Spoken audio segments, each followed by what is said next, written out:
তোমরা বোর্ডে একটি টেবিল দেখতে পাচ্ছ। এই টেবিলের জন্য আমরা HTML কোড লিখব। অনেক সময় তোমরা খেয়াল করে দেখবে পরীক্ষায় কিছু টেবিল দেওয়া থাকে, সেই টেবিলের জন্য HTML কোড লিখতে বলা হয়। টেবিলগুলো সাধারণত দেখতে খুব জটিল মনে হয়। যেমন বোর্ডে একটি টেবিল দেওয়া আছে, খেয়াল করে দেখো। এই টেবিলটি দেখে তোমরা অনেকেই ভয় পেয়ে যাবে, ভাববে যে খুব জটিল একটি টেবিল, এই টেবিলের জন্য HTML কোড লেখাটা খুব কষ্টসাধ্য একটি বিষয়, খুব কঠিন হয়ে পড়বে, আমরা পারবো না, এরকম একটি ধারণা কিন্তু আমাদের অনেকের তৈরি হয়। তো যখনই তুমি যে টেবিলগুলো দেখতে খুব জটিল মনে হবে, তখন তোমার ভাবতে হবে যে সেই টেবিলের জন্য HTML কোড লেখা অ্যাকচুয়ালি ততটা কঠিন নয়। যেমন ধরো এই যে টেবিলটি দেওয়া আছে এবং প্রশ্ন হচ্ছে নিচের টেবিলটির জন্য HTML কোড লেখো। এই টেবিলটি দেখতে মোটামুটি জটিল একটি টেবিল মনে হচ্ছে HTML কোড লেখার ক্ষেত্রে, কিন্তু তুমি যদি খুব ভালোভাবে স্টেপ বাই স্টেপ যে নিয়মগুলো শিখেছো, রো স্প্যান শিখেছো, কলাম স্প্যান শিখেছো, সেগুলো যদি এখানে অ্যাপ্লাই করতে পারো, তাহলে অত্যন্ত সহজেই খুব অল্প সময়ের মধ্যেই এই টেবিলটির জন্য HTML কোড তুমি লিখতে পারবে। এই টেবিলের জন্য HTML কোড যদি আমরা লিখতে চাই, HTML এর যে মেইন স্ট্রাকচার, সেই মেইন স্ট্রাকচারটি আমাদের জানা আছে। HTML ট্যাগ ওপেন করে কোড লেখা আমরা শুরু করব। HTML, এরপর হেড সেকশন ওপেন করে ক্লোজ করলাম। এই টেবিলের জন্য কোনো টাইটেল আমি নিচ্ছি না, তুমি প্রয়োজন বোধে এখানে একটি টাইটেল ব্যবহার করতে পারো।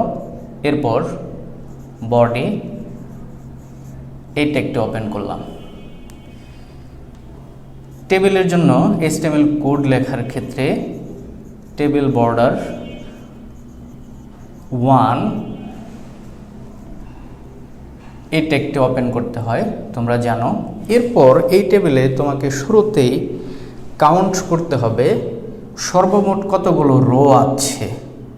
এখানে অনেকে একটা কনফিউশনে পড়ে যাবে এবং ফাইন্ড আউট করতে বা কাউন্ট করতে তোমাদের সমস্যা হবে যে অ্যাকচুয়ালি এই টেবিলে কতগুলো রো আছে।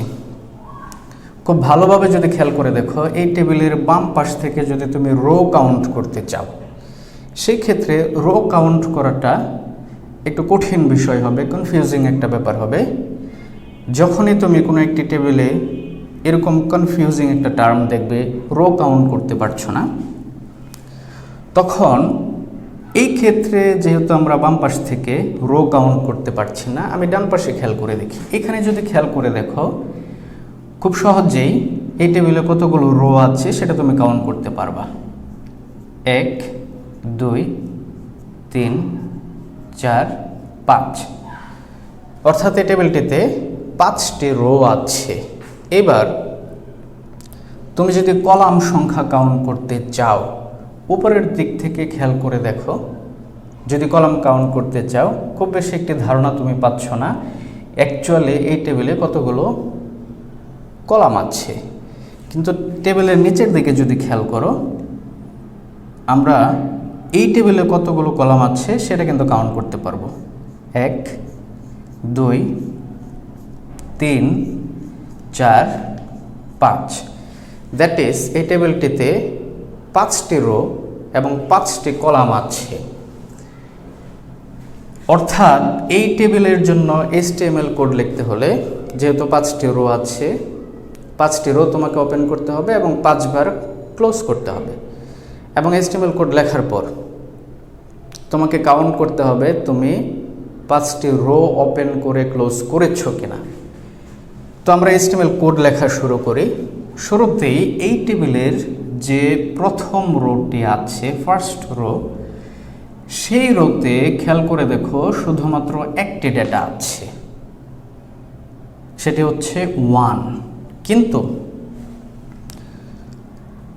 যদি আরও একটু মনোযোগ সহকারে খেয়াল করো, নিচের দিকে যেহেতু সর্বমোট কলাম আছে 5টি, উপরে খেয়াল করলে দেখবে এই 5টি কলামকে একত্রিত করে আমি একটি কলামে রূপান্তরিত করেছি। দ্যাট ইজ টেবিলের প্রথম রোতে আমরা কলাম স্প্যান করেছি। কয়টি কলামকে স্প্যান করে একটি করেছি? 5টিকে। সেই জন্য আমরা প্রথম টেবিল রো এখানে ওপেন করলাম। প্রথম টেবিল রোতে ডেটা হিসাবে আছে 1, কিন্তু এখানে যেহেতু কলাম স্প্যান করেছি, 5টি কলামকে একটি কলামে রূপান্তরিত করেছি, সেজন্য কলাম স্প্যান সমান লিখতে হবে 5, ডেটা হিসাবে আছে 1, টেবিল ডেটা ক্লোজ। প্রথম টেবিল রোতে আর কোনো ডেটা নেই, প্রথম টেবিল রো কমপ্লিট করেছি আমরা, সেই জন্য প্রথম টেবিল রোটাকে এখানে আমরা ক্লোজ করব। এবার চলে আসি আমি দ্বিতীয় টেবিল রোতে। দ্বিতীয় টেবিল রোতে এখানে যদি তুমি খেয়াল করে দেখো, ডেটা হিসাবে আছে 2। এই 2 ডেটাটি 2 নাম্বার রো থেকে শুরু করে 5 নাম্বার রো পর্যন্ত সবগুলোর সাথেই কিন্তু সংযুক্ত আছে, অর্থাৎ এখানে আমি কিন্তু রো স্প্যান করেছি। যেমন খেয়াল করো, এই রোটি কিন্তু এক্স্যাক্টলি এই পর্যন্ত এরকম ছিল, তারপর এটা এরকম সংযুক্ত ছিল, এরকম করে এখানে সর্বমোট 1 2 3 4 4টি রো অ্যাকচুয়ালি ছিল। সেই 4টি রোকে এখানে আমি একত্রিত করে একটি রোতে রূপান্তরিত করেছি। দ্যাট মিন্স এখানে রো স্প্যান হয়েছে।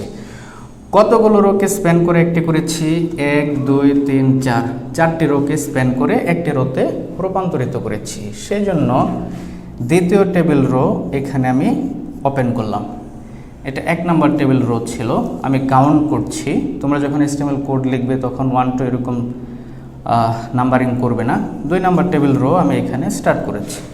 এখানে আছে ডেটা হিসাবে 2, কিন্তু এই টেবিল ডেটাতে একটু আগে বললাম আমরা রো স্প্যান করেছি।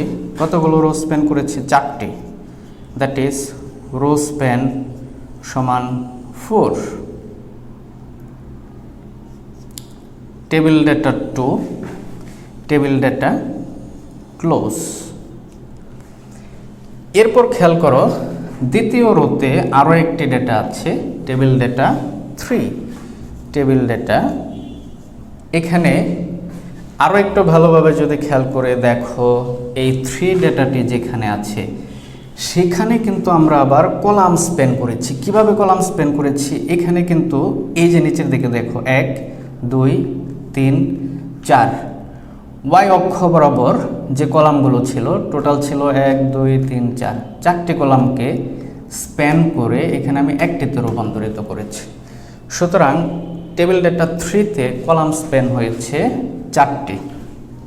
টেবিল ডেটা কলাম স্প্যান সমান 4, ডেটা হচ্ছে 3, টেবিল ডেটা এখানে ক্লোজ করো। অর্থাৎ আমাদের 2 নাম্বার টেবিল রো এর কাজটিও কমপ্লিট হয়ে গেছে, ফলে 2 নাম্বার টেবিল রো এখানে আমি ক্লোজ করে দিচ্ছি। এবার চলে আসি আমরা টেবিল রো 3তে। 3 নাম্বার টেবিল রোতে টেবিল রো ওপেন করছি, নাম্বার 3। এখানে খেয়াল করো, টেবিল ডেটা 2 যেহেতু আমি একবার লিখে ফেলেছি, গত ক্লাসে তোমাদেরকে বলেছি এই 2 সবগুলো রোয়ের সাথে সংযুক্ত আছে। একবার যেহেতু লিখে ফেলেছি, 3 নাম্বার রোতে এসে সেটা আর লিখব না। তো 2 এর পরে ডেটা হিসাবে আছে 5। এই 5 ডেটা যেখানে আছে সেখানে কিন্তু আবার রো স্প্যান হয়েছে। দেখো কতগুলো রো ছিল, 1 2 3, 3টি রো স্প্যান হয়েছে।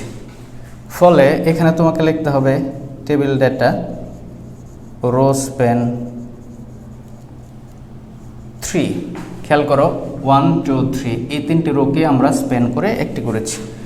রো স্প্যান 3, ডেটা হচ্ছে 5। এখানে তুমি টেবিল ডেটা ক্লোজ করো। 3 নম্বর রোতে আর কি আছে? টেবিল ডেটা হিসাবে 4 আছে, এই 4 লিখতে হবে। এখানে আবার যদি নিচের দিকে খেয়াল করে দেখো, কলাম ছিল 1 2 3, এই 3টি কলামকে স্প্যান করে আমি ডেটা 4-এ এসে একটি কলামে রূপান্তরিত করেছি। ফলে এখানে টেবিল ডেটা 4 যেখানে আছে সেখানে হয়েছে কলাম স্প্যান। কলাম স্প্যান কয়টা করেছো খেয়াল করো, 1 2 3। এখানেও তুমি কলাম স্প্যান করেছো 3টি। ডেটা হচ্ছে 4, টেবিল ডেটা ক্লোজ। এবার যদি খেয়াল করো 3 নাম্বার টেবিল রো এর কাজও আমরা কমপ্লিট করেছি। ফলে এখানে টেবিল রো নাম্বার 3 ক্লোজ করে দিলাম। এবার যদি খেয়াল করে দেখো 4 নম্বর টেবিল রো যেটা আছে সেখানে এসে দেখবো আমরা যে টেবিল ডেটা 2 ইতিমধ্যে লিখেছি, স্প্যান ছিল 5 অলরেডি আমরা লিখে ফেলেছি, এটা তো স্প্যান ছিল। সুতরাং 4 নম্বর টেবিল রোতে এসে টেবিল ডেটা হচ্ছে 6। 4 নম্বর টেবিল রো আমি যদি ওপেন করি, এখানে টেবিল ডেটা 2 এবং 5 এগুলো ইতিমধ্যে আমরা লিখে ফেলেছি। 6 এই ডেটাটি যেখানে আছে সেখানে খেয়াল করে দেখো রো স্প্যান কয়টা আছে, 1 2। অ্যাকচুয়ালি এখানে 2টা রো ছিল, 2টা রোকে আমরা স্প্যান করে একটিতে করেছি। তাহলে এখানে রো স্প্যান হয়েছে সমান 2, রো স্প্যান 2 হয়েছে এখানে। এবার খেয়াল করো ডেটা হিসাবে আছে 6, দ্যাট ইজ আমরা লিখতে পারবো এখানে টেবিল ডেটা হিসাবে 6, টেবিল ডেটা ক্লোজ করে দিলাম। নাও এখানে 7 অন্য আরেকটি ডেটা আছে এই টেবিল রোতে। নিচের দিকে খেয়াল করে দেখো 2টি কলামকে স্প্যান করে একটি কলামে রূপান্তরিত করেছি। সুতরাং টেবিল ডেটা 7 যেখানে আছে সেখানে কলাম স্প্যান হয়েছে এবং কলাম স্প্যান হয়েছে 2, ডেটা হচ্ছে 7, টেবিল ডেটা ক্লোজ করো। তার মানে টেবিল রো 4 যেটা ছিল সেটাও তুমি কমপ্লিট করেছো। সো দ্যাট টেবিল রো 4 তুমি এখানে ক্লোজ করে দাও।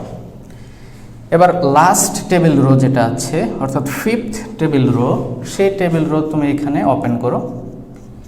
এই টেবিল রোতে দেখো 2 5 6 স্প্যান করা এগুলো ইতিমধ্যে লিখে ফেলেছি। সুতরাং বাকি আছে কত, টেবিল ডেটা 8। এই ডেটাতে রো স্প্যান বা কলাম স্প্যান কোনোটি নেই। সো সিম্পলি আমরা টেবিল ডাটা 8 লিখে ক্লোজ করব। এই রোতে আরও একটি ডেটা আছে টেবিল ডেটা 9 এবং এখানে রো স্প্যান বা কলাম স্প্যান কোনোটি নেই, খেয়াল করে দেখবে। টেবিল ডেটা 9, এখানে টেবিল ডেটা ক্লোজ করো। ফাইনাল টেবিল রো অর্থাৎ 5th টেবিল রো যেটা আমরা এখানে ওপেন করেছিলাম সেটার কাজ কমপ্লিট হওয়ায় 5 নম্বর টেবিল রো আমরা এখানে ক্লোজ করে দিলাম। এবার বাকি যে প্রসেসটুকু সেটি তোমাদের জানা আছে। যে ট্যাগগুলো এখন আমরা ক্লোজ করিনি সেগুলো ক্লোজ করতে হবে। Table body HTML। So now table close body close HTML close.